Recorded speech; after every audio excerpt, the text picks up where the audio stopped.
Hello lovelies, and today we're talking about book tropes because I have not read this week, and I also have been covered head to toe in paint for like the past week as well at the same time. But I want to talk about book tropes, and specifically my favourite trope. I'm thinking of doing a mini series where I just talk about tropes in general because I love them. They're my favourite thing to do with the book community. As a person who likes to read, but I hate spoilers with so much passion. If I know what's going to happen in the book too much, I can't pick up the book. And it annoys me so much when people are like, did it happen in the book? I think you like it. I'm like, right, but you just told me the entire plot line of the book and what's going to happen in the book. And it puts me off from reading books in general when people tell me too much information of the book. I'm like, right, but I'm not going to be surprised. I'm not going to be able to immerse myself because now I'm just going to be like, okay, when does this happen now? And I feel like that's my main problem. So enter book tropes. Book tropes are brilliant because they help tell you what's in a book without telling you too much information. You know how there's some readers are like, is there spice in it? Well, I am, what's the tropes? Tell me the tropes. Just tell me the tropes. That's all I need in life. Once I know the tropes, I'm good. I'm golden.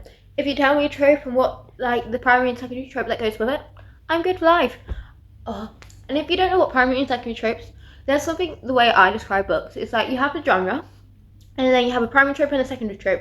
The primary trope is the main content of the book. It could be the through line of the plot, the relationship situation they're in. It could be a specific subgenre within the genre sometimes, or it could just be a generalization of what we're going to be seeing. It's like if you're reading a horror novel, and it's like this one is a gore horror novel, that would be either a subgenre or a primary trope, because gore is a trope technically. And then if a secondary one would be like, okay, it's a horror novel that's gory and the villain is zombies. That would be like a secondary trope. Tropes can be interchangeable if they're primary or secondary though, very easily depending on the reader and the author and the emphasis put on the tropes that are involved. But today I want to talk about romance tropes because romance is my bread and butter. Have I ever had a relationship? No. Do I want one? Probably not. But do I read like there's no tomorrow? But anyway, let's get into tropes. Today we're going to be doing fake dating and within the romance genre because romance is my bread and butter. I know romance. I'm trying to get better at expanding, but romance is my bread and butter. I know romance. But anyway, fake dating. You might be asking me, what is fake dating, Rosie? Fake dating is very, very clean cut. It's where two people pretend to date. Now, it can go deeper than this. Often, fake dating can be separated into two groups, contractual and strangers, and then you have pre-existing relationship. Contractual and strangers is very clean cut. You have people, this one often fits into the dark romance genre where fake dating is involved, where they've hired someone to pretend to be their wife, partner, significant other, XYZ. Or it's where two strangers bump into each other and through circumstance pretend to date. And then on the pre-existing relationship side, which is my favourite side, it can be split up into three groups of workplace romance, friends to lovers, and enemies to lovers. The hardest one to pull out of all of these is enemies to lovers. You have to get the balance just right with their enemy relationship so it doesn't seem like they're too friendly or that they hate each other. It has to be the perfect balance to get away with it. And that's what I really enjoy. I really enjoy authors who can get the balance really well. Because with fake dating, you have to be careful as well. Because if you lean too much into the fake dating, it gets to the point where it's like, no, they're just dating. They're not faking it. They're just together at this point. But if you go too far the other way, you're like, I don't see why they're doing it in this situation. It does not make sense. So they have to strike a balance. And normally this means there's counterparts in it. You have the counterpart of, hey, we're trying to convince this person we're in a relationship. And then normally you have the secondary one, which is, I know you're not actually dating. I know you're lying to me. And there are two balancing counterparts. And we normally have characters like that. Common themes you can see with friends to lovers fake dating. Often family members, when they're pretending to fake date and find out that they're dating, will go, oh, I knew you two were finally going to get together, and they have to go, actually no, we're fake dating, we're not together. Which is really funny when you get to the end of the book. It's like, we actually are together. And then someone hands over a slob of money going, I called it, I told you all. Which is always really funny. Workplace romance ones I really do enjoy. I like the plain relationship roles where often it's the boss asking the secretary and then the secretary holds the power. She's like, I'll tell everyone we're not actually dating. I can ruin you now. I love it when it's a workplace romance and there was originally a power dynamic and then it gets flipped. It's the funniest thing in the world because once it's flipped, then by the end of the book they come to like a neutral point, and I really enjoy it when books do that.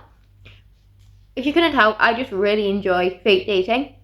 I love it because you get to see the characters' dynamics develop a lot, but also you get to see character growth very easily. It's like, oh, we're in a relationship. It's, oh, we don't think we're right for each other at X point, but by Y we will be, because we see each other in this light and we develop this relationship. A great author for fake dating is Al Hazelwood and Elle Kennedy. Both of them are very well known within the romance genre already, but both of them have already released books that are very much beloved within the genre, to the point where it was actually one of their Elle Kennedy's first book in the off-campus series was Fake Dating, alongside Elle Kennedy's breakout novel, The Love Hypothesis, is also a fake dating romance. Fun fact, there's also Star Wars fanfic, if you didn't know. Yeah, it's based on Kylo Ren and Rey fanfic, and then she turned it into an actual book, because when you publish a book that was originally fanfic, you have to remove traces of the original IP from it for legal issues. But anyway, I love it. But there's more to tropes than just people enjoying them. Often with tropes, they can cross boundaries between different groups in the genres. So normally romance tropes stick to romance tropes, horror sticks to horror, and all the other ones stick to their own. However, as we get more subgenres and the more mixing of books, which is brilliant, we get more crossovers, and which this means that if someone likes one trope and they find out, oh, I like this trope, but it's also in this book series, so I'm going to give this a try, and it opens them up to more books, which can lead to more genres. And this is why I love when people find books through tropes instead of hey, just read what's popular, because you're not always going to like what's popular. But with tropes, you're going to find books that you most likely are going to like, and if you do it that way, then you're going to be able to follow it and open yourself up to new genres. E.g., people who like dark romance often end up going down the path of reading horror and more mystery and crime novels later down the line if they follow the tropes because they're like, I really like this dark romance one that featured a serial killer, or it featured a stalker. I really like the psychology of it. I want to learn more about it, and it can lead to crime, mystery, and horror novels. And I love that. I love how it expands people to other things. It's like people who like romance books who never read fantasies. There's crossover, and then you get romantasies, and people are like, oh, I actually like this, and then it leads them to discovering more fantasy books and more fantasy-driven books. And that's what I really love about book tropes, is that it opens it up to so many other genres, instead of having everything clean cut and just like, I read this genre, I know this genre, and I don't really read anything else. It opens people up to so many more genres. Anyway, genres aren't just about opening up to people to new experiences. We also have to be mindful that some people don't like genres. Some people... Bleh. Tropes aren't just clean cut though, as it opens people up to new experience. Some people really dislike certain tropes, which is totally cool. You should always know what you don't like, and don't venture out to stuff you don't like if it makes you uncomfortable, because you should never push yourself too far. This is where trope jail comes into place. The best way I can explain it is if you imagine that it's the Monopoly Square where jail is. Most tropes exist in the just visiting jail, because if someone does a trope wrong, it can cross that boundary very easily. No matter the trope, most likely it has the potentiality to cross the line and be in jail. It's dependent on the reader itself, the author, the person's personal viewpoints, and just if the trope was well done. The trope that plays hopscotch with the line between just visiting and in jail is age gap relationships. That one jumps from side to side like it's no one's business. But that one is a more touchy subject, because it can be very jarring in some situations, and some people don't like it. Other ones are just like, no, you're good, stamp of approval. And that's like for Grumpy Sunshine, or just their personality traits, because like there's nothing wrong with it, it's just who they are, it's their personality trait. And that's what I like about tropes, it can bring people together in bookish communities. But anyway, I'm getting off track. But I want to talk about some, because I've been talking about kind of fake dating, I want to talk about some of the fake dating books I actually personally own. So, this top shelf up here is my fake dating collection. We also have a couple down here from Elle Kennedy, and maybe some in this collection, but I honestly don't know, because I haven't read any of these really over here, apart from this one. But anyway, fake dating, however, the trope as itself, does have some drawbacks. So the biggest one is that for some reason, authors sometimes get lazy when naming their book, especially if it has a standout trope like fake dating, and they get lazy with it. So if I grab all of these, now I'm going to proceed to read off the titles, and And I want to see if you can notice a pattern. Fake it till you make it. This is how you fall in love. The fiancé farce. The fiancé dilemma. Fake flame. The fake up. How to fake it in Hollywood. If you haven't noticed, out of 7 of these books all have fake in the title. And this is a very common theme within the fake dating trope.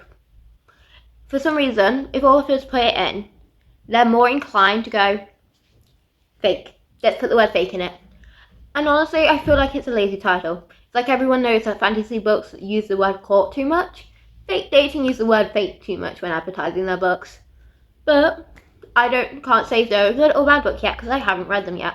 It is a shame that a lot of them rely on this cliche to, like, obviously I bought these books because I knew they were going to be fake dating because the fact they had fake in it. So the cliche does work, but it's also a shame that they rely on the cliche to get the books sold, because obviously I don't have any of the books any of their other books. I'm not aware of them other books. Most of these books are actually found in charity shops or second-hand shops where I often buy books because a few of the more outsourced local stores sell overstock to the local charity shops, so then they have book sales. But unfortunately, I don't know much about the authors. I read the blurb, but even just looking at it, I could tell it was fake dating because of the word fake in it. And it's a shame that these may be really great books, but they're sticking to a stereotype within their trope, which is not always negative, but it does mean that the title and the naming of it can get repetitive, which is a bit of a shame. Also, the fact that it's a very common theme for fake dating to also have fiancés as one of the main plot points. Do I know why? No. But anyway, that's all I have for you today. I'm sorry for the short video-ish and that I haven't been posting the past couple of days. My only excuse is head to toe paint. My hair had a hot pink streak in for about a day or two, but it was like encrusted like this because I got paint dropped on my head. It was bad. I looked like I had been to Mardi Gras, but someone used actual paint instead of powders. But anyway, this is all for today. Let me know in the comments if you have a favourite trope, if you've ever read a fake dating romance, or if there's a trope you want me to talk about at all. And if you like this video, maybe like it, subscribe. But that's all I have for you today. I hope you enjoyed the video, and you should go read.